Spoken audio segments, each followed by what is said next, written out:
Hi everyone, welcome to The Agenda, Policy Exchanges podcast. I'm delighted to be here with Richard Hughes, Chair of the Office for Budget Responsibility.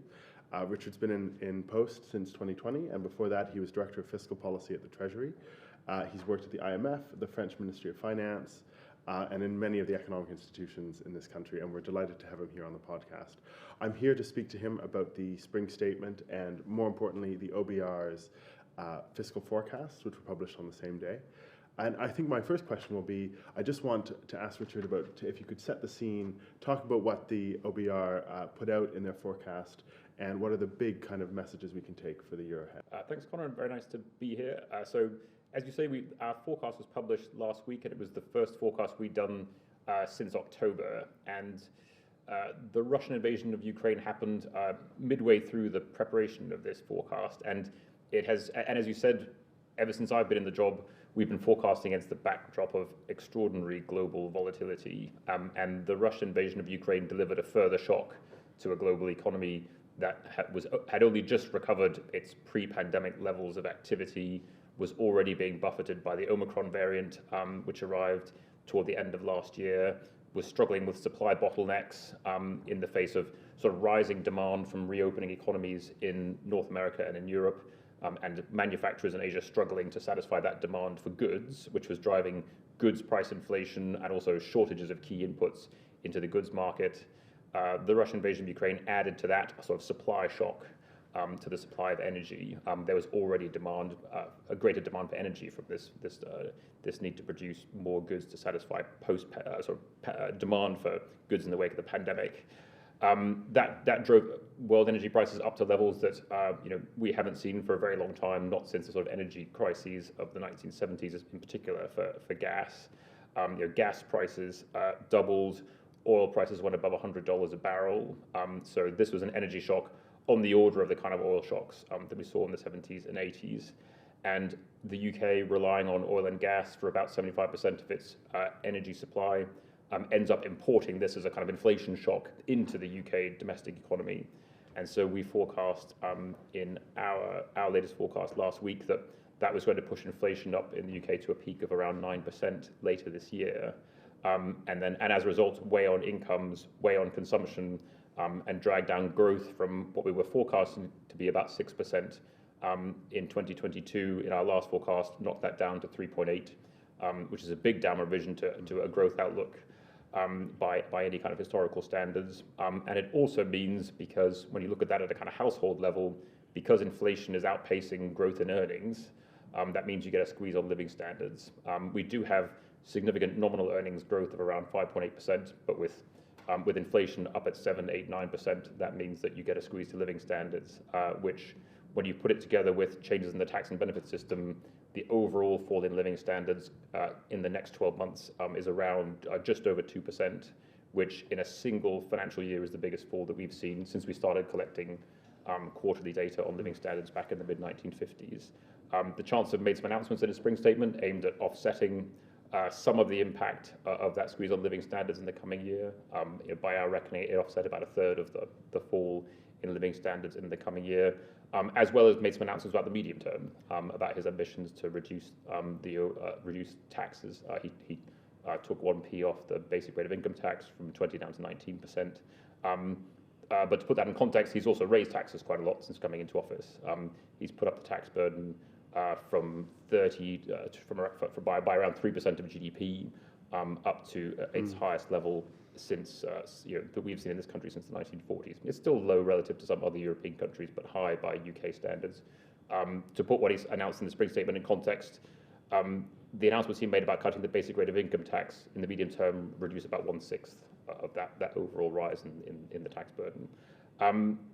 But because we'd seen a stronger recovery in the real economy in the run-up to this spring statement than we previously forecast, in particular from tax revenues, but also a stronger labour market, the Chancellor had something of a fiscal windfall in this spring statement, and he used basically about 2/3 of that to fund the tax cut, but he retained about a third of that to add to his what people call fiscal headroom, his kind of room for manoeuvre against his fiscal targets over the medium term, and I think reflecting the fact that he is operating, and we are all operating in an environment which continues to be highly volatile and highly uncertain.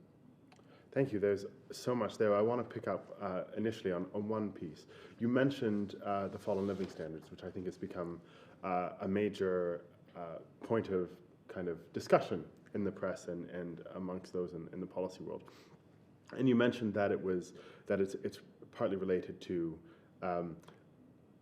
yes, nominal wages are going up, but not as fast as inflation. Is that how you come to that conclusion, or are there more factors that you use to decide, or is it almost kind of one of the last outputs from all your different sort of projections? So there are three main components, and it is in the end the confluence of those three variables into a measure of what's happening at the household level.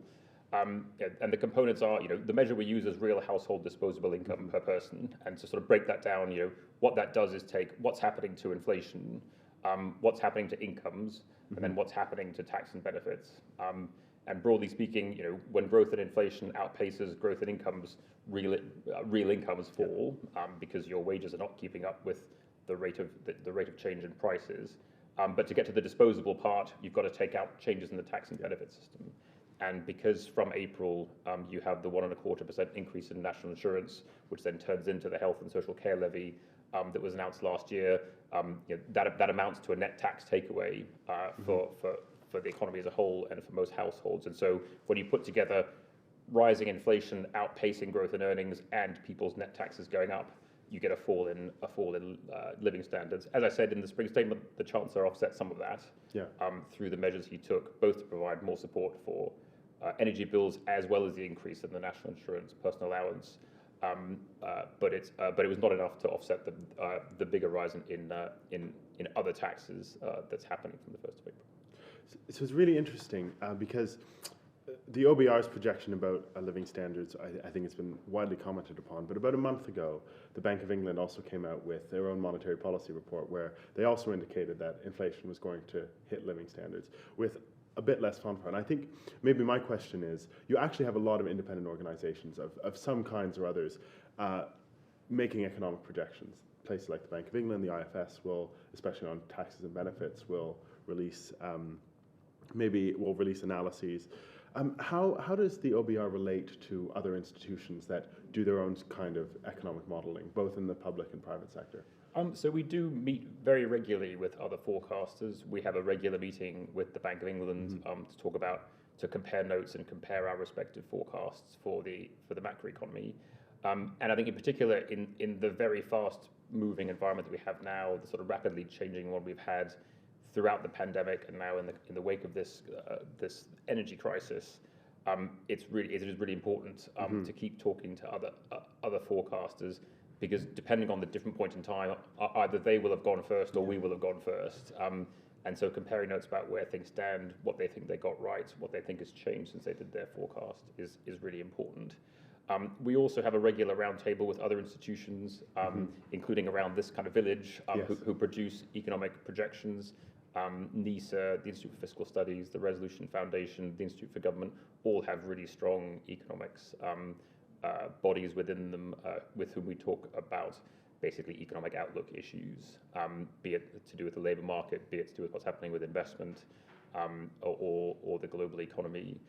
We also talk to international organisations, the IMF, the OECD, to get their views about what's happening globally, and I think which is particularly important in the sense that the shocks that we've faced recently have all been global shocks, and so there is actually real value in comparing notes. I remember in the run-up, so when the pandemic had just hit back in February, March, April, there was it was the Dutch and then I think the French who came up with the first numbers for actually what has the pandemic done to output, what has it done to GDP. That's really interesting. And it was such an important thing as a country who saw this thing coming, but it hit us a bit later than it hit other countries, to actually see what was its economic impact as it moved across Europe. And so just like public health experts were watching the pandemic moving across the world and trying to understand its public health implications, macroeconomists were looking across the world and thinking, what is this thing going to do to GDP?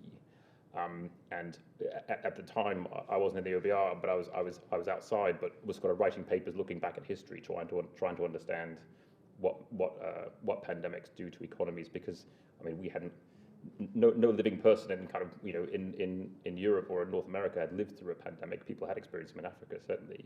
But we didn't really understand what these might do to a 21st century economy, the sort that we had. And so as soon as we found somebody who did a forecast, and it was the French statistics agency who produced the first estimate of its impact on GDP, that was incredibly valuable information, because it was almost a foretaste of what we might face here in the UK. I think that point about the international dimension is really interesting, especially now that I think it's fair to say that the UK is experiencing some sort of terms of trade shock with energy price rises. And energy price rises as a result of international policy that for which the British government is not responsible. So my question is, in that context, for the Chancellor said about a month and a half ago that the British government is ultimately not responsible for whether or not Germany switches on or off its nuclear power plants, which obviously will have a big flow-through effect on energy prices.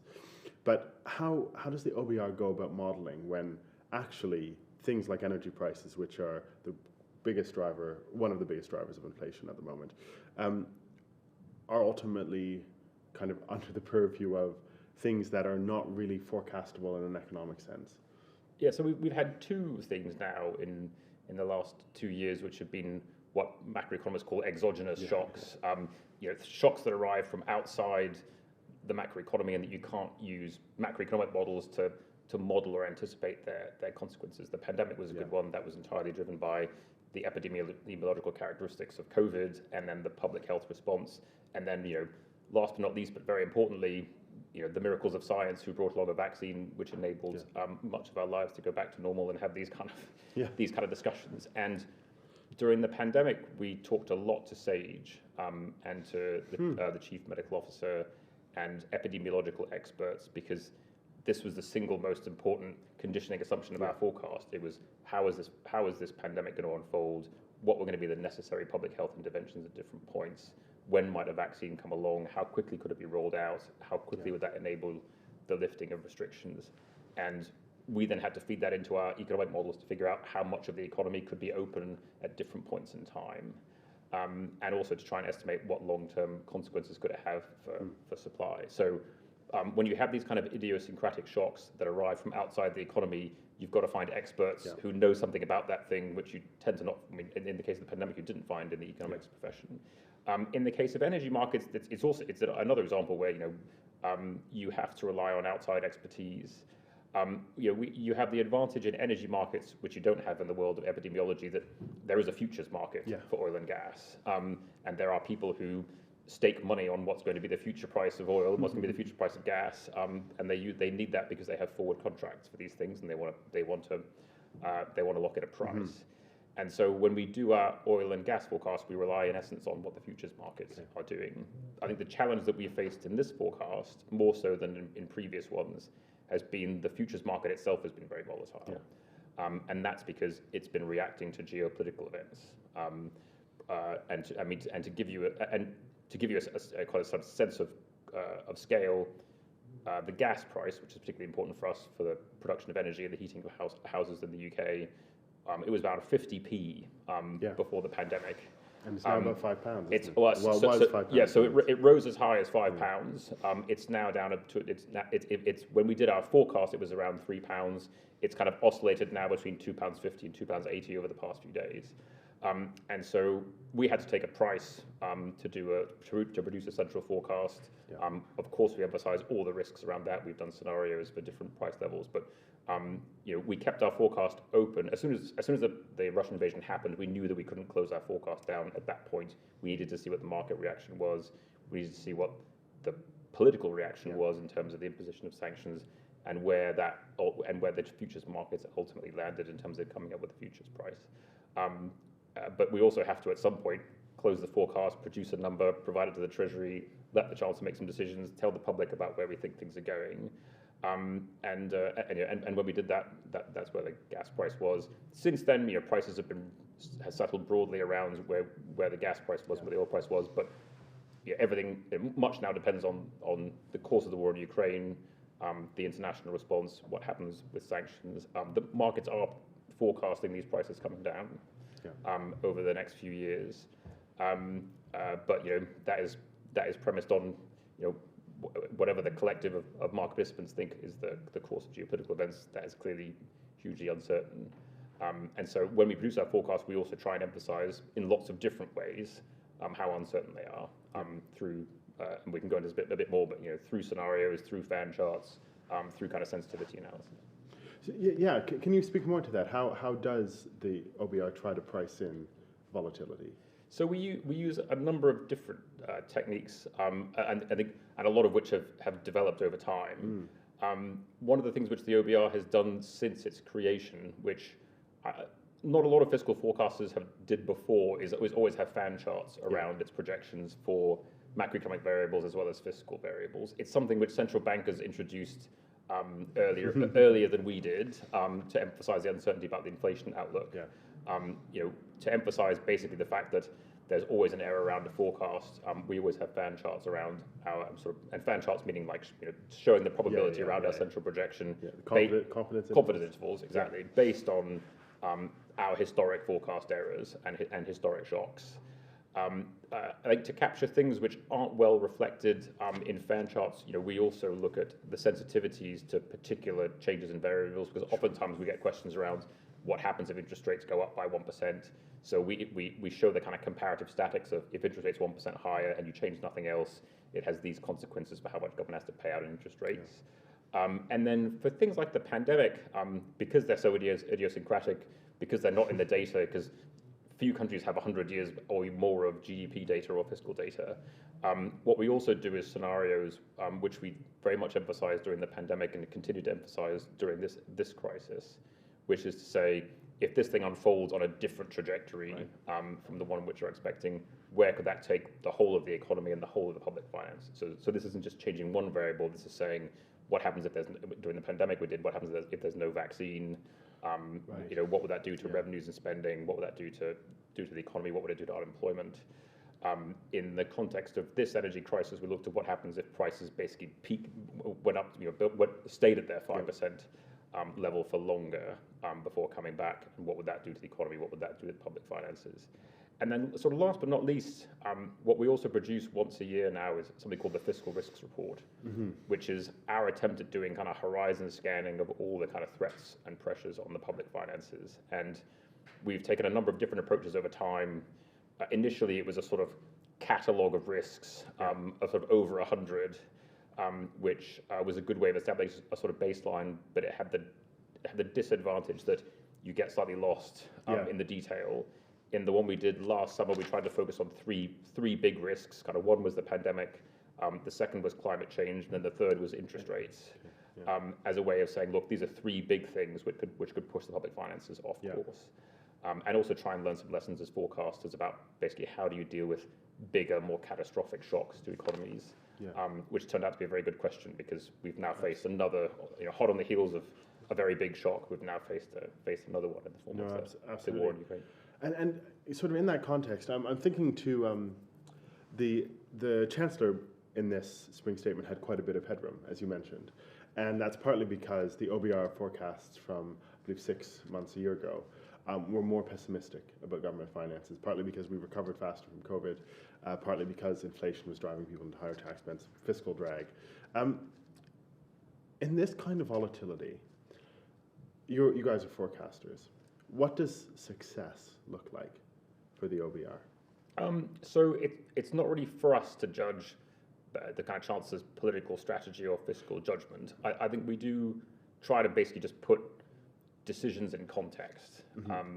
And one of the things which we've constantly emphasized, whenever presenting, what the fiscal outlook is and what the Chancellor's headroom against his fiscal targets is basically, well, how does that compare to the past? How does that compare to what previous chancellors have had? And how do current times compare to the times in which they were operating? And I mean, and since the OBR was set up a bit over 10 years ago, we've seen a whole bunch of different fiscal frameworks and a whole bunch of different fiscal targets, and the reality is very few of them were actually met. Now, you've got to take into account, we've had a pandemic and now an energy shock. And so you've been operating in the era of the Great Moderation, where chancellors were dealing with very small changes in the outlook for inflation and GDP over time. and had the benefit of falling interest rates and falling unemployment. The great moderation. Yeah, indeed. That period is over. Yeah. They're now operating in a much more volatile environment with much less room for maneuver within the public finances than they used to. And so we do try and put into context, yes, the Chancellor's got £30 billion worth of headroom, but that is just about 1% of GDP. That is a fraction of the forecast errors we've had around our forecasts for a long time. And it's about as much as previous chancellors have had, and most of their rules were broken at some point. So it sounds £30 billion sounds like a lot of money when you put it in context of A, the uncertainty we've got, and B, the track record of Rishi Sunak's predecessors. It's not very much money. No. I suppose I have one last question. Thank you. This has been so engaging, and we've covered a lot of ground. I suppose my last question is, what's the thing you find most rewarding about your role? I think genuinely it is trying to interpret what can be quite unexpected, I think challenging, difficult, surprising events for policymakers and for the public, and taking what can be dramatic shocks which have big impacts on people's economic lives, be it how they consume, how they work, how they invest, their cost of living, and setting out in ways which we hope is understandable. We very much rely upon people like yourselves to kind of interpret that, because our documentation is written in economics language. Yeah. But we do try and present it in ways which make sense to the interested reader.